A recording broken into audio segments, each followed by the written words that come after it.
तो बहुत बहुत स्वागत है प्यारे बच्चों, आप लोग सभी का एक बार फिर से हमारे इस न्यू क्लास में। प्यारे बच्चों, आज की इस क्लास में जो है हम लोग अपने क्लास 10th का बच्चों चैप्टर नंबर 2 का समाजवाद एवं साम्यवाद चैप्टर को बच्चों पढ़ने वाले हैं। ठीक है, इसके पहले आप लोग जो है हिस्ट्री का चैप्टर नंबर 1 पढ़ चुके हैं, जिस चैप्टर का नाम था राष्ट्रवाद। क्या नाम था? है ना, राष्ट्रवाद था ना उसमें, मतलब यूरोप में राष्ट्रवाद था। राइट, यूरोप में क्या था? और आप लोग इस चैप्टर को अच्छे तरीके से पढ़ चुके हैं, इसके बारे में अच्छे से जान चुके हैं राष्ट्रवाद क्या होता है ना। तो राष्ट्रवाद के बारे में मैंने बताया था कि राष्ट्रवाद एक ऐसी भावना है जो किसी देश या किसी राष्ट्र के बारे में सोचा जाता है। बताए थे ना, राष्ट्रवाद क्या है? एक ऐसी भावना है जो किसी देश या किसी राष्ट्र के बारे में सोचा जाता है, उसको हम लोग क्या कहते हैं? राष्ट्रवाद कहते हैं। अब देखो, इसी से मिलता जुलता एक यहाँ पे शब्द आता है जिसका नाम है समाजवाद। बस यहाँ पे राष्ट्र है और यहाँ पे समाज है।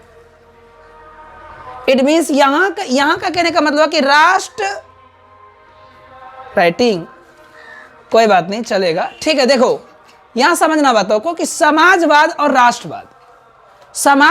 राष्ट्रवाद में अंतर देखो क्या हो रहा है कि ऐसी भावना यदि कोई व्यक्ति के अंदर में पनपता है जो कि राष्ट्र के बारे में सोचता है, एक ऐसी विचारधारा जो कि किसके बारे में सोचता है? किसी देश या किसी राष्ट्र के बारे में सोचता है, उसको हम लोग राष्ट्रवाद कहते हैं। लेकिन जब वही विचारधारा किसी समाज के बारे में सोचा जाता है, किसके बारे में सोचा जाता है? समाज के बारे में, किसी गांव के बारे में, किसी शहर के बारे में सोचा जाता है, तो समझना कि वो हमारा समाजवाद है। दोनों में से बात समझ में आया अंतर क्या हो रहा है? ये राष्ट्रवाद जो होगा ये कंप्लीट देश के बारे में सोचेगा, पूरा देश का तरक्की कैसे होगा।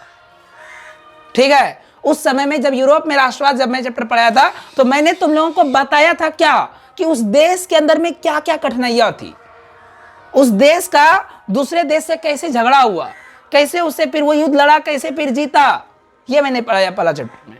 अब हम इस चैप्टर में पढ़ेंगे कि उस देश के अंदर में जो समाज है, जो गांव है, उस गांव में क्या क्या घटनाएं घट रही है, और उस गांव के बारे में जो व्यक्ति सोच रहा है उस व्यक्ति को हम लोग कहेंगे समाजवादी। क्या कहेंगे? समाजवादी। और उस विचारधारा को हम लोग कहेंगे समाजवाद। बात समझ में आया कि नहीं? समाजवाद और समाजवादी दो अलग अलग शब्द है, जैसे राष्ट्रवाद और राष्ट्रवादी दो अलग अलग शब्द था। राष्ट्रवाद में हम लोगों ने पढ़ा था कि किसी देश के बारे में हित में सोचना हमारा क्या कहलाता है? राष्ट्रवाद कहलाता है ना। और यहाँ पे हम लोगों को क्या पढ़ना है? किसी समाज के बारे में सोचना, तो क्या कहलाएगा? समाजवाद कहलाएगा। अब याद करो, उस चैप्टर में हमने पहले दिन में ही एक चीज पढ़ाया था। क्या पढ़ाया था बाबू? कि राष्ट्रवाद की भावना की जरूरत क्यों पड़ी? तुम आखिर किसी भी, जैसे मान लो तुम इस देश के नागरिक हो, इस देश में राष्ट्रवाद की भावना क्यों उत्पन्न होगी? जब तक कि यहाँ पे कोई प्रॉब्लम ना होगा तभी ना। प्रॉब्लम है तभी ना तुम समझ रहे हो कि भैया इस प्रॉब्लम का सॉल्यूशन करना चाहिए, हमारे देश के लिए अच्छा होगा, तब ना तुम राष्ट्रवादी बन रहे हो। तो इट मीन्स क्या हुआ कि समाज में भी अगर कोई प्रॉब्लम हो रहा होगा तभी ना समाजवाद आया है हमारा, है ना। बात समझ में आया कि नहीं आया? तो कहने का मतलब क्या हुआ, देखो अब मैं समझाता हूं। यूरोप में हम लोग जानते हैं 3 क्रांति हुई थी। कौन कौन सी हुई थी? एक हुई थी 1789 की क्रांति, एक एक बातों को समझना मैं बता रहा हूं। कौन सी हुई थी? दूसरा हुआ था 1830 ईस्वी की क्रांति, और तीसरा हुआ था 1848 ईस्वी की क्रांति। राइट, ये 3 क्रांति हुआ था। कहां पे हुआ था? यूरोप में। पहले ये बात समझाओ, बताओ हमको कि समाजवाद में कोई दिक्कत है किसी को समझने में? मान लो एक दो व्यक्ति है, फिर से देखो, जैसे एक राम है और एक श्याम है। राम जो है, ये लड़का क्या कर रहा है? इसके गांव में नाला नहीं है। गांव में क्या नहीं है? नाला नहीं है। ठीक है, और श्याम जिस देश में रह रहा है वो देश की आर्थिक स्थिति कमजोर है। दोनों अलग अलग कंट्री के निवासी है। ये मान लो यूके का है, ठीक है, और ये मान लो किसका है? तो ये मान लो किसका है? श्रीलंका का है। ठीक है, किसका है? श्रीलंका का है। ये दोनों अलग अलग कंट्री का दोनों लड़का है। अब राम जो इस देश में रह रहा है यूके में, इसके गांव में क्या है? नाला नहीं है। और श्याम जो रह रहा है अपने देश में, इसका देश का आर्थिक स्थिति कमजोर है या बहुत कम है, खराब है। क्या है? खराब है। अब ये व्यक्ति सोच रहा है कि हमारे गांव में नाला कैसे बनेगा, और ये व्यक्ति सोच रहा है कि हमारे गांव की हमारे देश की आर्थिक स्थिति कैसे अच्छी होगी। तो एक बात बताओ, अब ये दोनों लड़का में राष्ट्रवादी व्यक्ति कौन हुआ और समाजवादी व्यक्ति कौन हुआ? राष्ट्रवादी कौन हो जाएगा?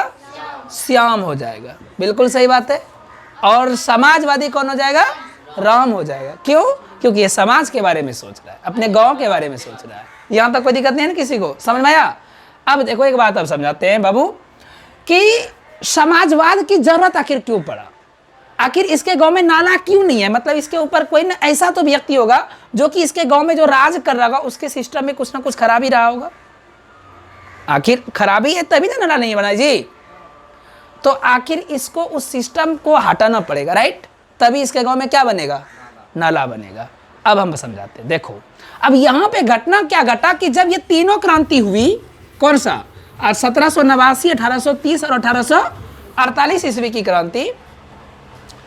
तो उस समय में क्या हुआ? 1848 के बाद एकदम सब चीज अच्छा से सुखी संपन्न देश चलने लगा। ठीक है, देश जब चलने लगा तो वहाँ के लोगों में क्या हुआ कि उस समय में फैक्ट्री वगैरह नहीं था। फैक्ट्री वगैरह, तो लोग क्या करते थे? हाथों से अपना काम करते थे। कोई जैसे कपड़ा बुनना है, कढ़ाई बनाना है, बर्तन बनाना है ना, कोई भी काम करना होता था तो वो किससे करते थे? अपने हाथों के क्रियाओं द्वारा, है ना, अपने हाथों के कलाओं के द्वारा। लेकिन धीरे धीरे क्या हुआ? औद्योगिकीकरण होने लगा। औद्योगिकीकरण का कहने का मतलब क्या हुआ कि अपना जो हाथ से जो काम कर रहा था वो धीरे धीरे वहां पे क्या आने लगा? मशीन वगैरह आने लगा। क्या आने लगा? मशीन आ गया तो आ गया क्या? फैक्ट्री। क्या आने लगा? समझ में आ रहा है बात में कि नहीं? ध्यान समझो, मैं स्टार्टिंग से समझा रहा हूं कैसे समाजवाद आया है। तो ये क्रांति हुआ। क्रांति के बाद क्या हुआ? वहां के लोग किससे यूज कर? पहले तो उन लोगों ने अपना जीवन यापन किससे चलाया? तो हाथ से। किससे चलाया? हाथ से बनाया, कढ़ाई बनाया, कपड़ा बुनाई किया, जो भी काम किया किससे किया? हाथ से किया। हाथ से करने के बाद क्या आ गया? मशीन आ गया बाबू। क्या आ गया? मशीन। अब ये मशीन आया, इसी को हम लोग कहते हैं औद्योगिकीकरण होने लगा। क्या होने लगा? नहीं, औद्योगिकीकरण अभी नहीं हुआ है, मशीन आया।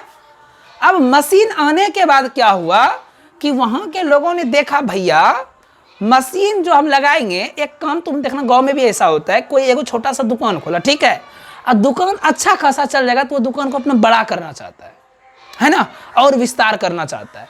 अब जैसे तारा का पापा है, इसके पापा का था पहले वेल्डिंग का वाला, वहाँ पे दुकान था, देखा कि बहुत मस्त चल रहा है, एगो बगल में मेडिकल भी खोल दिया, तो दवाई ववाई भी रखता है थोड़ा बहुत, पता नहीं कौन जड़ी बुटाई वाला कोई दवाई ववाई रखते हैं इसके पापा। तो जिसको ज़रूरत पड़े बाका में आकर के संपर्क करना, ठीक है। क्या नाम है दुकान का जी? बोल रहे प्रमोशन कर दे रहे हैं, ठीक है। बाका का भीड़ आ जाएगा, सब स्टूडेंट आ जाना जी वहाँ पे, ठीक है ना। नाम बताओ क्या है दुकान का? क्या? अबे ऐसे सेवा आश्रम। अच्छा ठीक, हाँ सुन लिया पहले बच्चों, वही है, वही दुकान का नाम है, ठीक है। बुझे नहीं किया हमको, ठीक है। देखो अब यहाँ पे आगे समझे। अच्छा, वृद्ध सेवा आश्रम। अच्छा हाँ, तो बूढ़े तो अभी तुम लोग हुए नहीं हो, लेकिन दादा दादी तो होंगे ही लोग, तो वो लोग को लेकर के पहुंच जाना, कहाँ? दुकान पे पहुंच जाना, ठीक है। चलो आगे बढ़े हम लोग। देखो अब तो यहाँ पे देखो, पहले हाथ से बनाया, फिर किससे बनाया? मशीन से बनाया। तो वहां के लोगों ने देखा कि भैया मशीन एक नंबर काम है, इससे समय का बचत हो रहा है ना, और मेहनत भी कम करना पड़ रहा है। अब वो मशीन को धीरे धीरे बढ़ाया। अब जब मशीन को बढ़ाया तो वो बना लिया फैक्ट्री। क्या बना लिया बाबू रे? फैक्ट्री बना लिया। समझना बातों को। अब यही फैक्ट्री कहलाता है औद्योगिकीकरण होने लगा। क्या होने लगा? औद्योगिकीकरण, ठीक है। क्या होने लगा? औद्योगिकीकरण। अब कोई अगर पूछे ना औद्योगिकीकरण का मतलब क्या होता है, समझ लेना यही हो रहा है, ठीक है ना। मतलब पहले जो काम मशीनों से, हाथों से हो रहा था, वो किससे होने लगा? मशीनों के द्वारा। फिर मशीनों से किससे होने लगा? फैक्ट्री में होने लगा वो काम, तो वही चीज़ हो गया, औद्योगिकीकरण होने लगा, ठीक है ना। अब देखो आगे समझो, पॉइंट टू पॉइंट समझते चलो, सारे बातों को मैं समझाऊंगा। अब जब औद्योगिकीकरण होने लगा तो अब जरूरत है इसमें एक चीज़ों की, बोलो क्या? अब इसमें उद्योग को चलाने के लिए, कोई फैक्ट्री को चलाने के लिए मजदूरों की जरूरत है। देखो ले दे करके घुमा के कहाँ पहुंचा ये बातों को, मजदूर पे। अब मजदूर चाहिए भैया इसको। अच्छा, अब यहाँ पे समाज जो हुआ दो वर्गों में बटा।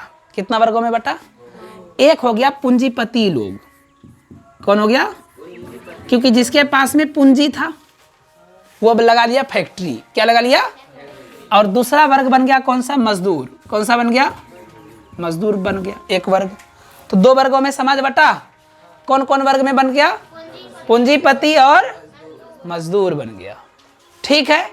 और पूंजीपति और मजदूर जब ये दो वर्गों में समाज बटा, तो अब ये लोग क्या करने लगा? ये लोग मजदूरों का करने लगा शोषण। क्या करने लगा? शोषण। अब शोषण ऐसा वैसा नहीं करने लगा। इन्होंने अपना फैक्ट्री डाल दिया। फैक्ट्री डाल दिया तो मजदूरों को बोला कि भाई देखो बेटा, देखो ऐसा है, तुम लोग यहाँ आकर के काम करो मेरे फैक्ट्री में, तुम लोग को सैलरी वैलरी मिलेगा, खाना पीना मिलेगा, है ना, सब चीज़ मिलेगा, कोई दिक्कत नहीं है, तुम लोगों को यहाँ आकर के काम कर सकते हो हमारे फैक्ट्री में। इसके पहले क्या सिस्टम था? भैया जिसके पास खेत है वो अपना खेती करके अपना जीवन यापन को चलाओ, जिसके पास खेत नहीं है भूख से मरो, जो कर रहे करो। लेकिन वहाँ पे फैक्ट्री आया, तो वहाँ के लोगों में भी एक आस की किरण जगी, भैया जिसको काम नहीं भी मिल रहा है अब उसको भी काम मिलेगा। और ये सोच करके सब लोग खुश हुए। और पूंजीपति लोगों ने क्या किया? फैक्ट्री अपना खोला और मजदूरों को वहाँ पे जाकर के भरा। अब जैसे मजदूरों को वहाँ पे भरा तो इन्होंने मजदूरों का शोषण करना शुरू कर दिया। धीरे धीरे शोषण बढ़ाना शुरू कर दिया। अब शोषण क्या बढ़ाने लगा? तो कहता था कि पहले तो बुलाया पुरुष को काम पे। किसको बुलाया? पुरुष को। काम देखो हर जगह पे ना काम का अपना अपना देश का जो गवर्नमेंट होता है ना, वो काम को फिक्स करके रखा हुआ है कि तुम किसी व्यक्ति से इतना ही घंटा तक काम करवा सकते हो। जैसे हमारे भारत का कितना घंटा है? 9 बजे से लेके, अरे बैल बुद्धि, हम घंटा पूछ रहे हैं ना। 8 घंटा है। कितना घंटा है? तुम किसी मजदूर को अगर काम करवा रहे हो तो 8 घंटा तक काम करवा सकते हो 24 घंटा में। क्या घंटा? 8 घंटा। चाहे वो कोई गवर्नमेंट का जॉब हो चाहे वो प्राइवेट जॉब हो। सुनो तो पहले, गवर्नमेंट जॉब हो या प्राइवेट जॉब हो, तुम्हें ऑफिशियली टाइम कितना मिला है काम करवाने का? 8 घंटा है। अगर तुम इससे अधिक अगर उससे काम करवाना चाहते हो तो उसका इसमें परमिशन लेना पड़ेगा। वो व्यक्ति कहेगा हाँ मैं सक्षम हूं करने के लिए, मैं कर सकता हूं, तो ही तुम करवा सकते हो। और वो क्या पागल है जो इसे सक्षम होगा? उसको चाहिए क्या? नोट चाहिए। भैया जो तुम 300 दे रहा था 8 घंटे का, हम 2 घंटा और कम करेंगे, हम 50 रुपया और लेंगे, 100 रुपया और लेंगे। तो पैसा होगा तो क्या नहीं होगा, सब होगा, है ना। 8 घंटा को 12 घंटा बना देता है वो लोग। हाँ, ओवर टाइम जो होता है वो 2-3 घंटा तक करवा देता है मजदूरों से। तुम देखोगे अपने गाँव में भी ऐसा होता है। अपने गाँव में भी होता है ऐसा कि तुम किसी मजदूर को काम करवाने के लिए बुलाए हो और उसका समय 5 बजे शाम तक काम करने का। मान लो कि वो मसाला बना दिया है, अब मसाला 4-5 ढेरी बन गया, अब उसको ख़त्म करवाना है, तो उसको क्या बोला जाता है कि मसाला ख़त्म कर दीजिएगा। तब जो तू फालतू है मसाला ख़त्म करेगा, ऐसे नहीं करेगा, तुम्हें उसका चार्ज देना पड़ेगा। जब तुम पेमेंट उसको करते हो तो तुम्हें वो 3 घंटा का वो समय जोड़ेगा। अगर वो 4 घंटा एक्स्ट्रा कर दिया तो 8 घंटे का अगर तुम 300 दे रहे हो, तुम लोग तो मैथ पढ़ने लगा हमसे जी। 8 घंटे का 300 दे रहे हो और 4 घंटा अगर एक्स्ट्रा कर दिया तो इसमें 150 और ऐड कर दो। अब उसका समय हो गया वहाँ 450 रुपया बोलेगा। एक तो बच्चा लोग खुश हो जाता है, देखो हमारे घर में मजदूर कितना है, बाप रे बाप, एकदम काम कर कड़ाचूर कर रहा है, रातें रात कर रहा है ना। लेकिन वो एक्चुअली हाँ घर ढलाई वगैरह सब में होता है। तो समझ में आया तुम लोगों को? मेन बेसिक जो हम समझाना चाह रहे थे, कहने का मतलब क्या हुआ, यहाँ के पूंजीपति को घंटा मतलब नहीं रहा कि तू क्या घंटा काम करेगा, उससे मतलब नहीं। काम पे आओ, जब तक हम कहेंगे नहीं छोड़ने का तब तक तुम काम छोड़ोगे नहीं। ठीक है। तो काम में कोई समय का पाबंदी ही नहीं रहा। जितना देर तक काम उसका मालिक का होता था पूंजीपति का करवाने का, उतना देर तक वो काम करवाता था। उसके बाद धीरे धीरे करने लगा, अपना अपना सब पत्नी को भी काम पे लगवाओ, वो घर में बैठ के क्या करती है उसको ही बुलाओ, उसको ही पैसा देंगे। ठीक है, उसको ही बुलवा लिया। और धीरे धीरे क्या करा, तो ये बच्चे को बुलवा लिया। बोला बच्चा क्या करता है घर में, तुम लोग जब यहाँ आ जाते हो काम करने के लिए तो बच्चा घर में क्या करता है, बच्चे को ही बुलाओ। इस तरह से उसने क्या किया, चाहे वो औरत हो, चाहे वो औरत नहीं बोलना चाहिए, गलत बात है, चाहे वो महिला हो, चाहे वो पुरुष हो, चाहे वो बच्चे हो, सबको काम पे लगवाना शुरू कर दिया, ठीक है। और काम करवाता था 12 घंटा, पैसा देता था 8 घंटे का। यह वाला स्थिति हो गया। तो इस तरह के स्थिति में क्या मजदूर लोग बैठा रहेगा जी? नहीं बैठा रहेगा। और यहीं से जन्म लेता है हमारा क्या? समाजवाद। बात समझ में? समाजवाद कैसे उत्पन्न हुआ था वहां पे? यही कारण था समाजवाद उत्पन्न होने का। पहले राजा लोग करवा रहा था राष्ट्रवाद, पूंजीपति समाजवाद करवा के चला गया। तो अब हम लोग एक एक करके क्वेश्चन को देखते हैं पहले थोड़ा सा, ठीक है। 1 नंबर में जो क्वेश्चन में जो हम बताए हैं उस क्वेश्चन को समझना, ठीक है। तो इसको मिटा दे। समझ में आ गया सभी बच्चों को? बोलो यस और नो। यस सर, चलो ठीक है। अब अगर कोई पूछे ना कि समाजवाद का स्टार्टिंग कैसे हुआ था, तुम लोग एक्सप्लेन कर देना बढ़िया से, ठीक है ना बाबू? ध्यान में रखना कैसे कैसे हुआ था समाजवाद का स्टार्टिंग, है ना। तो देखो, अब पहला क्वेश्चन मैंने जो बताया था, क्या इसका आंसर अब तुम लोग दे पाओगे? पहला क्वेश्चन था कि समाजवाद किसे कहते हैं। क्या जवाब दे जाओगे? अगर ये क्वेश्चन एग्जाम में आता है तो क्या तुम लोगों का जवाब मिलेगा कि नहीं मिलेगा? जल्दी बताओ। समाजवाद किसे कहते हैं? समाजवाद किसे कहते हैं या क्या है ना? तो क्या बोलना है? समाजवाद एक ऐसी विचारधारा है, चला यहाँ देख, समाजवाद क्या है? एक ऐसी विचारधारा है जिसके तहत समाज में किसी वर्ग के साथ कोई भेदभाव ना हो। समाज में कोई भेदभाव ना हो, भेदभाव ना हो, ठीक है। उसके बाद फिर क्या बोलता है? यह राज्य को अपनाना चाहता है, और मतलब कि कोई भी, और ध्यान से समझना, समाज में कोई प्रकार का भेदभाव ना हो, ठीक है। और समाजवाद शब्द का सबसे पहले जो प्रयोग हुआ था वो 1827 ईस्वी में हुआ था। कब हुआ था? 1827 ईस्वी में हुआ था। अब दूसरा क्वेश्चन आता है कि समाजवादी विचारधारा क्या है?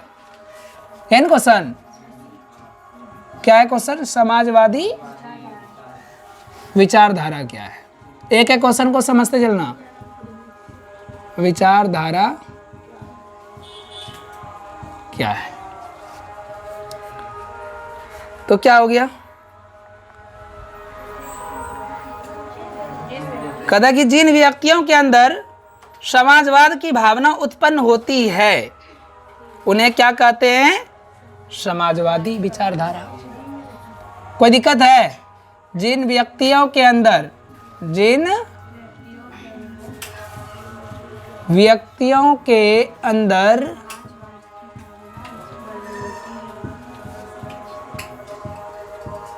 समाजवाद की भावना उत्पन्न होती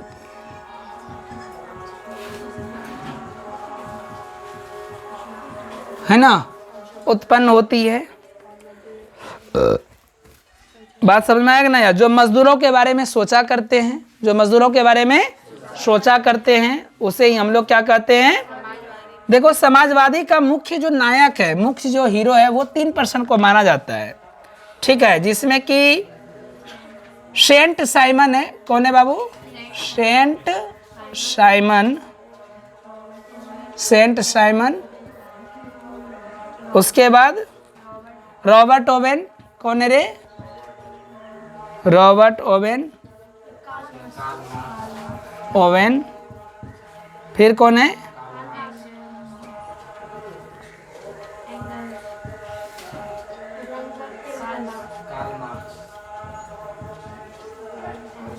कार्ल मार्क्स, फ्रेडरिक एंगल्स, है ना? एंगल्स, कोई बात नहीं है। तो 1, 2, 3, 4, ये 4% को समाजवाद का नायक माना जाता है, ठीक है। इसे हीरो माना जाता है।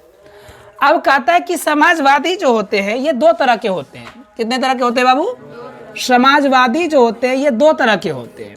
1 नंबर में कौन आता है? आरंभिक समाजवादी, आरंभिक समाजवादी। और 2 नंबर में कौन होता है बाबू?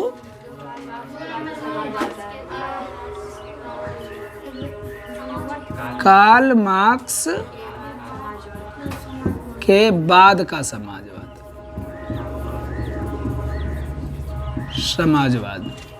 ठीक।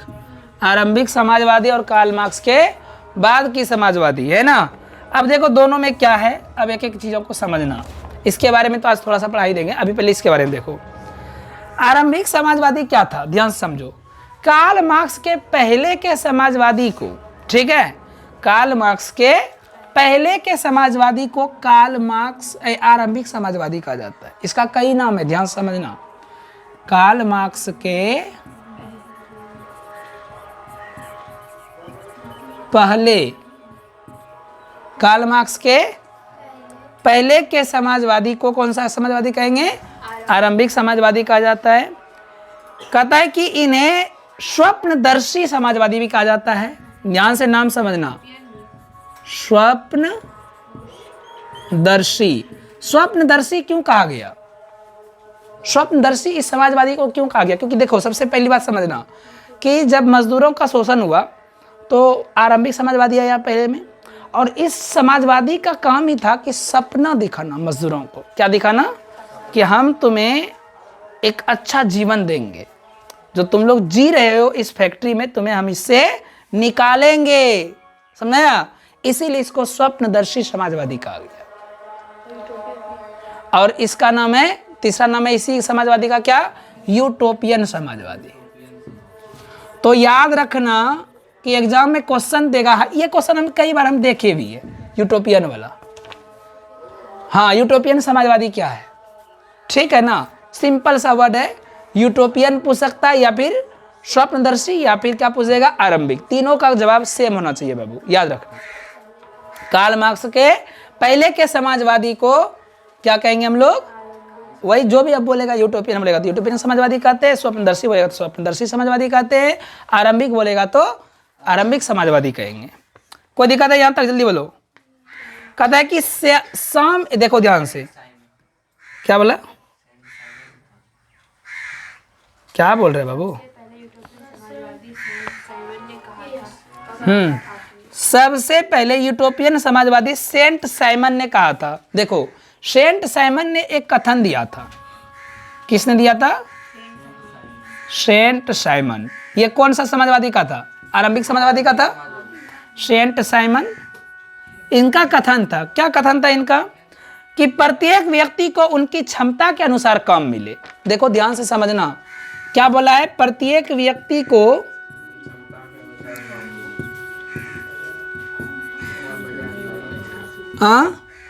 उनके क्षमता के अनुसार काम मिले। इट मीन्स क्या हुआ, ध्यान समझना, उनके क्षमता के अनुसार काम मिले, जो अनुसार काम मिले, है ना, काम मिले। एक बात बताओ हमको, अब पहले तुम लोग, जो पहले हो रहा था, मजदूरों का शोषण हो रहा था फैक्ट्री में, तो मजदूरों का जब शोषण हो रहा था उसमें एक सिस्टम था कि कोई व्यक्ति खूब पढ़ा लिखा है, उससे कूड़ा उठवाया जा रहा था, है ना, उससे ढेला ढुलवाया जा रहा था पढ़ लिख करके। क्या उसके क्षमता के अनुसार से उसे काम मिला था? नहीं मिला था। अब कोई महिला है, उसके माथा पे टोकरी रख करके 2 माल के 2 फ्लोर पे उसको चढ़वा रहा है, क्या उसकी क्षमता के अनुसार से काम मिला है? जी नहीं। अरे महिलाएं लोग क्या काम करेगी फैक्ट्री में? उसका काम उजला करेगी, वो पैकिंग वैकिंग करेगी बैठ करके, 3 को बैठ जाएगा इसे लेकर के, मारे एकदम घुसाएगी पन्नी तुम्हें, मारेगी, पैक करेगी, की हाल छोगे, गप करेगी। लोग थोड़ा बहुत करता है कि नहीं करता है, और वो लोग क्या कर सकती है? ऐसा थोड़ी है कि वो लोग वहाँ लिफ्ट से लिफ्ट पे भी वो लोग लिफ्ट पे भी चढ़ेगी उतरेगी तो उन लोग को चक्कर आ जाएगा, तो वो लोग सब तो कुछ होगा नहीं। तो छोटा मोटा काम सब वगैरह वो सब कर सकती है। लेकिन इसमें क्या हो रहा था कि ये सारे कामों में उल्टा पुल्टा कर दिया था, जिसका जो क्षमता नहीं है उसको वो काम भी दे दिया था करने के लिए, ठीक है। तो इसने सेंट साइमन का कहना था, इसका कथन था कि प्रत्येक व्यक्ति को उनके क्षमता के अनुसार काम मिलना चाहिए। ये क्वेश्चन पूछेगा कि ये किसका कथन था? सेंट साइमन का कथन था, याद रहेगा ना। अब आगे देखो, कहता है आगे, काम के अनुसार उसे पारिश्रमिक भी मिलना चाहिए। काम के अनुसार क्या मिलना चाहिए? काम के अनुसार, हाँ, अनुसार उसे पारिश्रमिक मिलना चाहिए। पारिश्रमिक मिलनी चाहिए।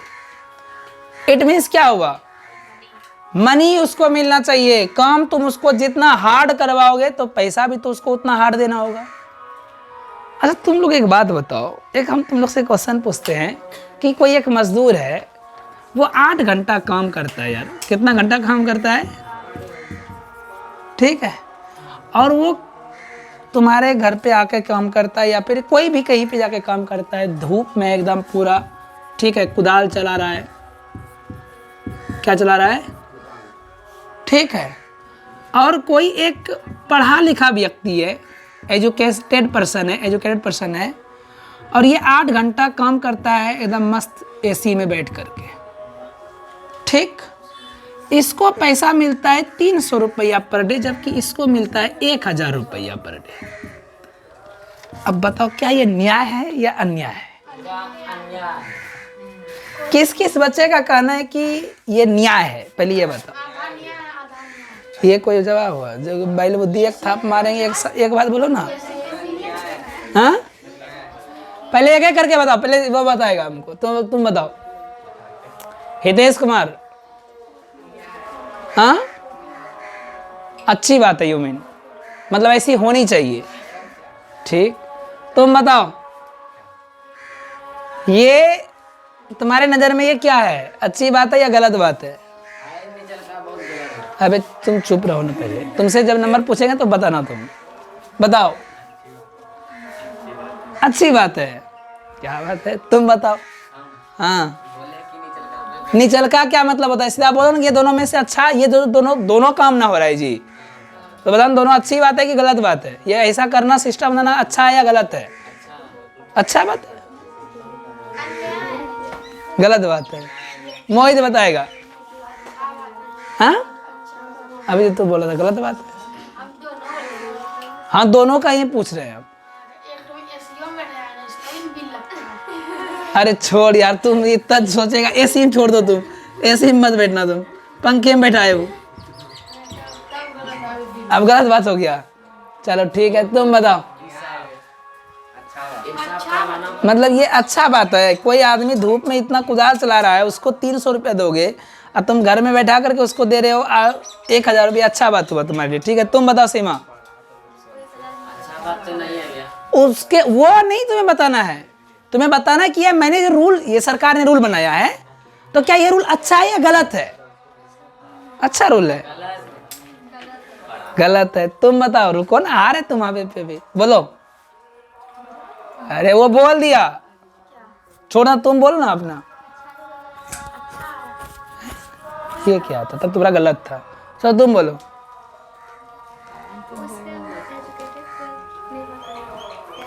मेहनत तो कोई और कर रहा है ना।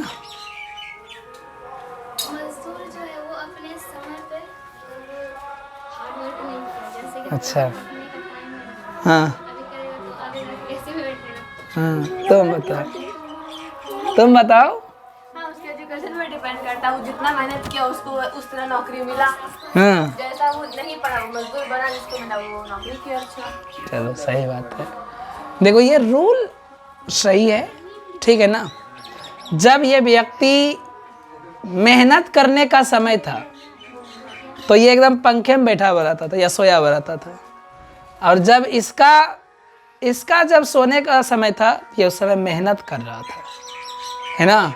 इसलिए तुम अगर 10 साल तक अपना सुख चैन, पंखा और एसी को छोड़ करके मेहनत करते हो, तो आने वाला 60 साल तुम्हारा जीवन अच्छा कटेगा, ठीक है।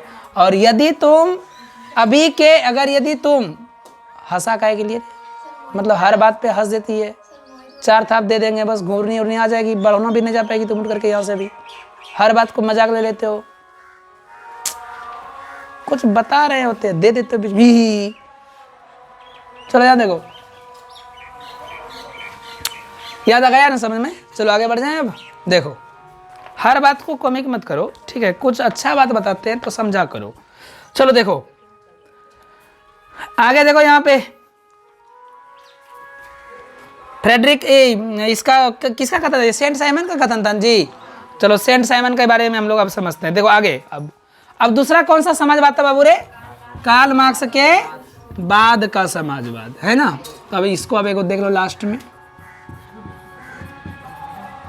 कार्ल मार्क्स के बाद का समाजवाद, है ना। तो कहता है कि ध्यान से सुनो।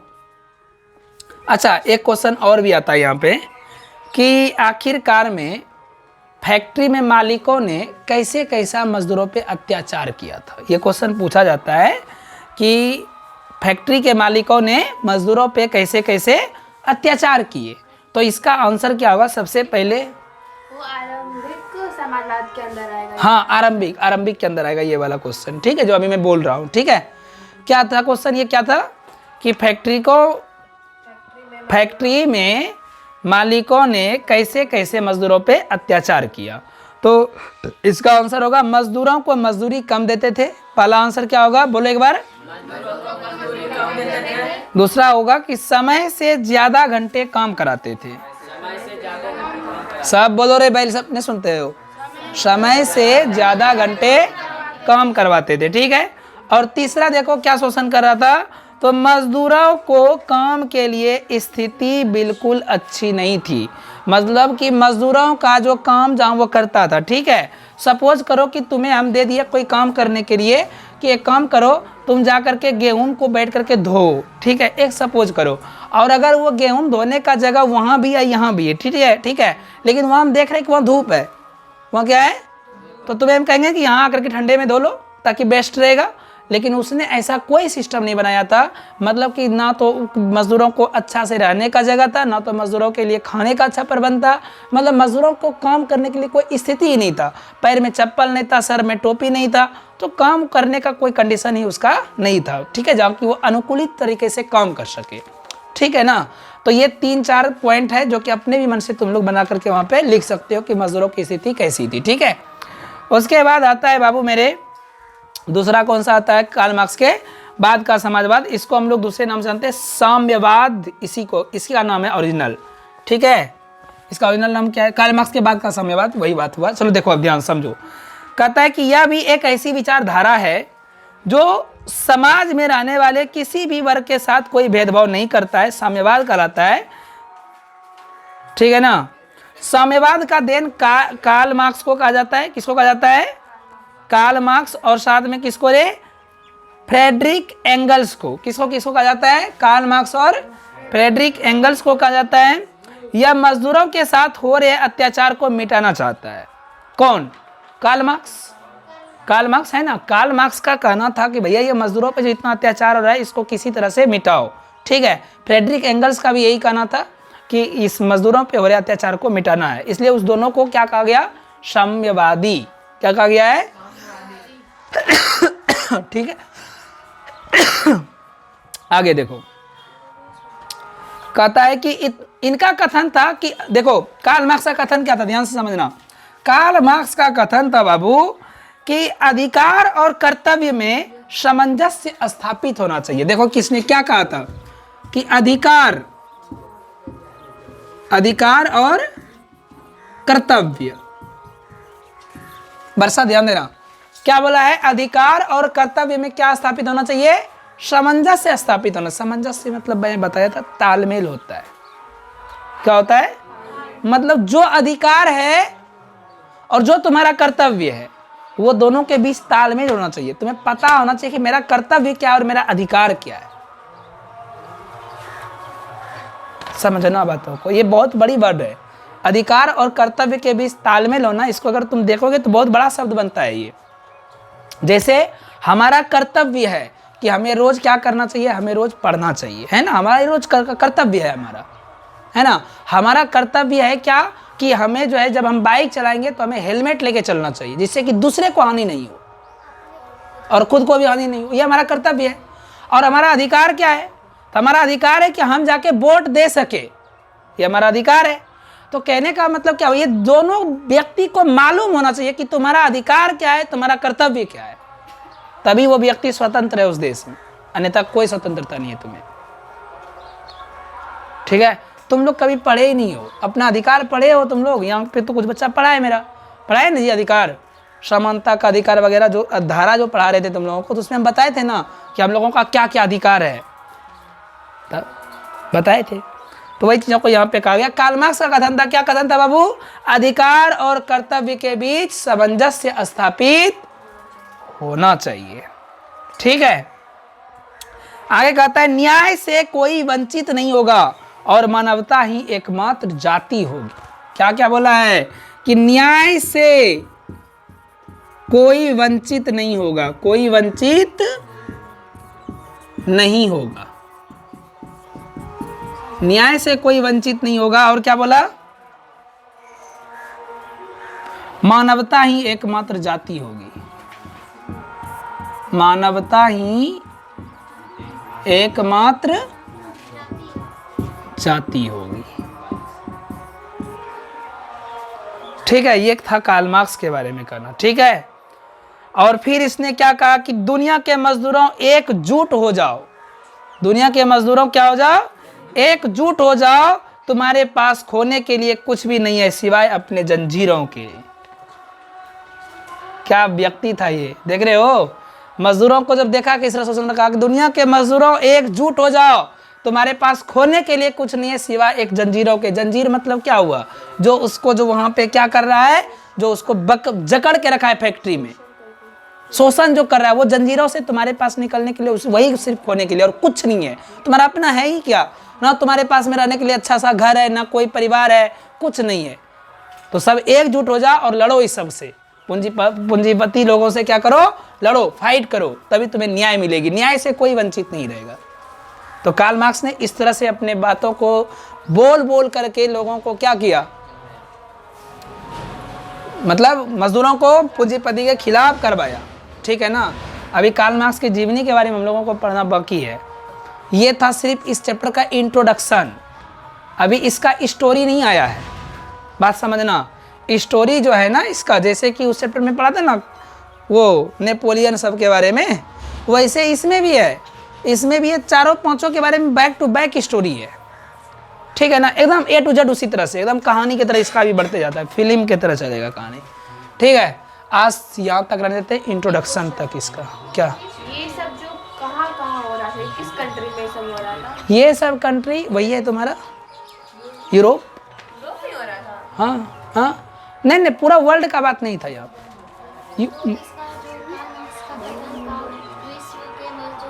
विश्व के मजदूरों मतलब वो अपने ही मजदूरों को कह रहा था। ऐसा कोई बात नहीं कि ये पूरा विश्व में ऐसी घटना घट रही थी, नहीं। उस समय हमारे इंडिया में तो पूरा यहीं पे, उस समय यहाँ पे क्या था, यहाँ पे कोई वो तो सिस्टम तो था ही नहीं।